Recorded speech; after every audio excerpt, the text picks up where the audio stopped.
अस्सलाम वालेकुम। एक दफ़ा फिर जर्सी से हाजिर। आज यहाँ एक बहुत खूबसूरत सुबह है, बादल छाए हुए हैं और आप मेरे पीछे इस जंगल के दरख्तों को देख रहे हैं, कैसे वो हवा से रक्स कर रहे हैं। मैं अल्लाह ताला की नेमतों का बहुत शुक्र अदा करता हूँ। अल्लाह ताला ने मुझे इतनी ज़्यादा नेमतों से नवाजा है। मैं कई दफ़ा सोचता हूँ कि अगर मैं 100 नमाजें भी रोज़ पढ़ूँ, 1000 नफल भी अदा करूँ रोज़, तो अल्लाह ताला की उन नेमतों को मैं शुक्र नहीं अदा कर सकता। मेरी नेक औलाद, अल्लाह ताला ने मुझे इतनी इज़्ज़त, इतनी कुदरत के साथ प्यार मोहब्बत और इतनी तख्लीकी सलाहियतें दी हैं कि मैं अल्लाह ताला का जितना शुक्र अदा करूँ कम है। कई दफ़ा लोग मेरे ब्लॉग्स और वीलॉग्स से ये गलत तासुर ले लेते हैं कि मैं किसी कल्ट या इन्फ्लुएंस के चक्कर में ये चीज़ें कर रहा हूँ। ऐसा बिल्कुल भी नहीं है। मैं फिर एक दफ़ा आप सबको वाज़ेह कर दूँ, मुझे शोहरत, मुझे दौलत और मुझे ताकत से सख्त नफ़रत है। सारी ताकत, सब कुछ, सारे इख्तियारात उस अल्लाह ताला के पास है और उस मेरे आका मोहम्मद मुस्तफ़ा सल्लल्लाहु अलैहि वसल्लम की करामात हैं, जो हम जैसे बंदे जिंदा हैं और अल्लाह ताला की मखलूक के लिए जो भी खिदमत हो सकती है उसके लिए अपनी जान तक हासिल कर रहे हैं। कल मैंने जनरल फैज़ के बारे में लिखा था। मुझे ये होता है कि जब मैं ये चीज़ें बताता हूँ तो कुछ लोग मुझे DM करके ट्विटर पर या इनबॉक्स में मज़ीद उन चीज़ों को बताते हैं। मैं बहुत हैरान हुआ। कल एक साहब ने मुझे बताया कि जो इसका विलेज है, लतीफ़ वाल या क्या उसने नाम बताया, उसने कहा कि उसको M2 के साथ डायरेक्टली कनेक्ट किया गया है, उस स्ट्रेटेजिक लिंक डिक्लेयर करके।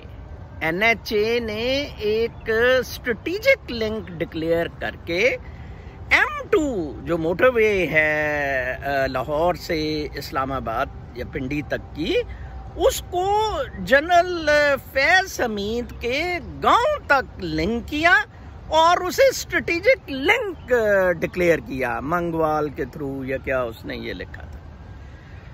वैसे मैं हैरान होता हूँ अपनी नौजवान नस्ल पे। मेरी CSS में 10वीं पोजीशन थी और मैंने इस्तीफ़ा दे दिया था और मैंने इस्तीफ़े में लिखा था कि I am no more able to do justice to the cause for which I joined civil services. और ये चीज़ कंडीशनल थी। मुझसे सेक्रेटरी इस्टेब्लिशमेंट बुला के पूछते कि भाई साहब वो कौन सी कॉज है। दूसरी दफ़ा फिर शहबाज शरीफ ने अपना मुझे चेयरमैन बनाया 2 इतने पावरफुल इदारों का, और उन्हीं दिनों मुझे मेरा वास्ता जनरल शुजा पाशा से पड़ा, जिसने अपने करीबी बैचमेट दोस्त ब्रिगेडियर मान, जिसके खिलाफ मैंने अरबों की करप्शन पे 8 पर्चे कटवाए, बचाने की कोशिश की, उस serving ISI general Shuja Pasha को मैंने नाक चने चबवाए। और अंदाजा लगाएं कि मैं जब छोड़ गया, छोड़ना भी ऐसे था कि मेरा जब कॉन्ट्रैक्ट खत्म हुआ, मैंने दिसंबर में 2010 में बाकायदा खत लिखा CM सेक्रेटेरिएट कि मैं नहीं चाहता, बस इतना ही मैं काम कर सकता था, आपका बहुत शुक्रिया, आप कोई और बंदा ढूंढ लें। तो जनाब साहब CM साहब नहीं माने, लेकिन वो अच्छा ही हुआ कि चीफ सेक्रेटरी नासिर सईद खोसा के बड़े हाथ पांव फूलते थे मेरे से, और उन्होंने एक सुप्रीम कोर्ट का ऑर्डर था कि ये रिटायरीज को ना लगाया जाए, मुझे भी रिटायरी में ठोक के तो कर दिया। मैं भी बहुत खुश हुआ कि अच्छा है, जान छुट्टी है। कहने का मकसद ये है मेरे नौजवान बेटे बेटियों, आपको CSS के धंधे की तरफ लगा दिया है, आपको मादा परस्ती की तरफ लगा दिया। मौलवी तारिक जमील ने आपको हूरों पे लगा दिया। ये जन्नत के मौलवी तारिक जमील, ये सारे लोग ये कल्ट इन्फ्लुएंस पर जीते हैं। मैंने तो आप लोगों को कभी अपना YouTube चैनल सब्सक्राइब करने के लिए कहा है, बाबा मुझे कोई पैसे की नहीं जरूरत है, मुझे किसी चीज की जरूरत नहीं है। मेरे अंदर से एक आवाज बुलंद होती है कि सच्चाई को अयां किया जाए कि क्या सच है, ये कैसे बदमाशी कर सकते हैं। आप देखेंगे सुप्रीम कोर्ट का फैसला उसके खिलाफ है कि इसने धरना करवाया था, ठीक है जी। इससे पहले भी सुप्रीम कोर्ट का फैसला है कि IJI हमीद गुल ने एडमिट किया कि हमने बनाई थी, हमने सियासतदानों को पैसे दिए थे, नवाज शरीफ वगैरह ने पैसे लिए थे बकायदा बेनजीर को हराने के लिए। 1988 में PMLN हाउस में हमीद गुल बैठा करता होता था, जैसे वो पार्टी का हेड था। आप अंदाजा, MQM इन लोगों ने बनाई। आप अंदाजा लगाएं कि कल क्या हुआ। सेनेटर रहमान, जो कि ऑब्वियसली मुलव्वस है इन सारे गंद में, ठीक है जी, सेनेटर रहमान ने सेनेट कमेटी से सिंथिया को ECL पे डलवा दिया, जो कि और बेहतर हुआ। उससे तो जनरल फैज और डांस करेगा। अदरवाइज तो सिंथिया पे इतना ज्यादा प्रेशर पड़ गया था कि अब सिंथिया को जाना पड़ना था, ठीक है जी। उसका तो वीजा मार्च में खत्म हो गया था, लेकिन वो ये चक्कर जौन सा है वो चला रही थी, ये कोविड के चक्कर में 90 दिन ले गई थी। चीजें बहुत आसान है, चीजें बहुत सादा हैं। और एक और बात जिस पे मैं आपको इस वीलॉग से बताना चाहता हूँ, खौफ, डर, किस बात का। लोग मुझे कहते हैं कि आपने इतनी बड़ी बात की, ये है खौफ नहीं, ये कमाल है, ये फैक्ट है, ये फैक्ट है। इसको किसी को मतलब यहाँ करना होगा, इस फैक्ट को पूछना होगा। हमारे मुंतखब नुमाइंदे ये नहीं कर रहे हैं। हमारे मुंतखब नुमाइंदों ने तो बाकायदा अंगूठा लगाया जनरल बाजवा की एक्सटेंशन पे। उन्होंने हमसे पूछा। बहुत ज्यादती है हमारे साथ बहुत जुल्म है। ये 1 लाख लोग हैं जिन्होंने हमारा जीना हराम किया हुआ है।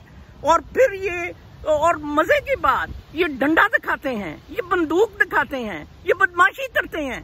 कल एक बच्चे ने, नौजवान बहुत मेरे से प्यार करता है, उसने WhatsApp पे मेरे कल के वीलॉग की तारीफ की और उसने कहा कि सर आप मुझे माफ कर देना, मैं YouTube पे या Twitter पे या Facebook पे आपके इस वीलॉग पर कमेंट नहीं कर सकता, इधर बंदों को उठा लिया जाता है। कमाल है यार, मुझे उठाएं।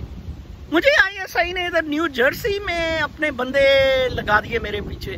मैं न्यूयॉर्क में गया इनके खिलाफ अदालत में। आदिल अंसारी साहब है हमारे भाई, वो मुझे लेके गए और हमने उधर से इनका नाटका बंद किया। कमाल है। देखिए, सबसे पहले इंसानियत है, सबसे पहले प्यार मोहब्बत है। हमने तो अपना जीने का मकसद ही नहीं बेटा समझा। अजीब चीजें हैं। हमें क्लास 1 से डाल दिया जाता है जी, आपने इस तरह CSP बनना है और मादा परस्ती और कारें और घर, कारों के मतलब तस्वीरें आती हैं जनाब कारों के साथ लोगों की। अजीब ही ये बातें हैं। इन चीजों से निकलें, अपनी जिंदगी बहुत आसान करें, मामला बहुत आसान है। और मेरे कोई पिछले 3 साल 4 साल से मैं जलावतनी की जिंदगी गुजार रहा हूँ। मेरे को 1000 ब्लॉग्स हैं इस दौरान, अब कुछ 100 के करीब व्लॉग्स हैं। मुझे कुछ किसी से लेना देना नहीं, मेरा किसी जमात से बिल्कुल कोई ताल्लुक नहीं, मेरा अमेरिका में किसी थिंक टैंक तंजीम से कोई ताल्लुक नहीं।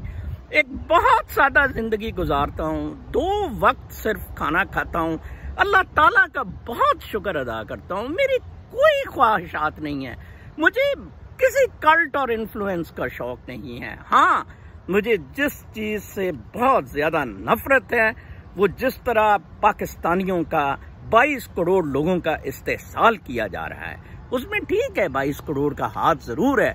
22 करोड़ क्यों इनको सपोर्ट करते हैं, क्यों ये सब चीजें बर्दाश्त करते हैं, क्यों? अब आप देखेंगे कोरोना पे अस्पताल को उनकी मरीज अगर मर जाए तो उसकी तदफीन और बाकी इंसिनरेशन करनी होती है, तो वो क्योंकि बॉडी तो हैंड ओवर नहीं होती, तो 5 लाख रुपया मिलता है। अब वो जिंदा मरीज को किसी और मर्ज में भी कहते हैं कि हमें दे दो जी, हम इसे मार देते हैं, आपको 3 लाख रुपया दे देते हैं। कमाल है। मतलब मेरी समझ से ये चीजें बिल्कुल बाहर हैं। ये डे लाइट रॉबरी है, डे लाइट रॉबरी, दिन दहाड़े की डकैतियां हैं जो फौज, जो आईएसआई, मैं क्यों कहता हूं कि जनरल फैज हमीद के अराउंड ये सारा सिस्टम घूम रहा है इस वक्त। एक बदमाश है जिसने 22 करोड़ लोगों को नचाया हुआ है।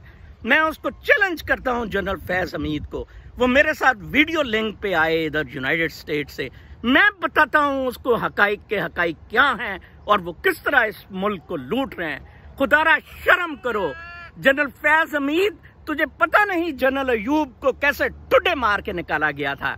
जनरल जियाउल हक की बतीसी सिर्फ नजर आई थी, सिर्फ मिली थी, और वो भी किसी दिन फैसल मस्जिद से निकाल ली जाएगी। मुशर्रफ कैसे तड़प तड़प के मर रहा है, उसको मौत भी नहीं आ रही, और तुम बेगैरत आदमी, तुम फिर वो धंधा चला रहे हो। तुम्हारे खिलाफ तो सुप्रीम कोर्ट की जजमेंट है, तुम शर्म करो। मैं 22 करोड़ को रिप्रेजेंट कर रहा हूँ, उनका पब्लिक नुमाइंदा नहीं हूँ, लेकिन उनकी मैं आवाज बन के आपको ये बता रहा हूँ कि खुदारा अपनी आकबत याद करो, अपनी आकबत याद करो। अल्लाह ताला आप सबको बहुत खुश रखे, अपने हिफ्ज़ व अमान में रखे, और मेरी बहुत दुआ है कि आप हिदायत के रास्ते की तरफ आएँ, रूहानी ज़िंदगियों की तरफ आएँ। अल्लाह ताला आपका नगहबान।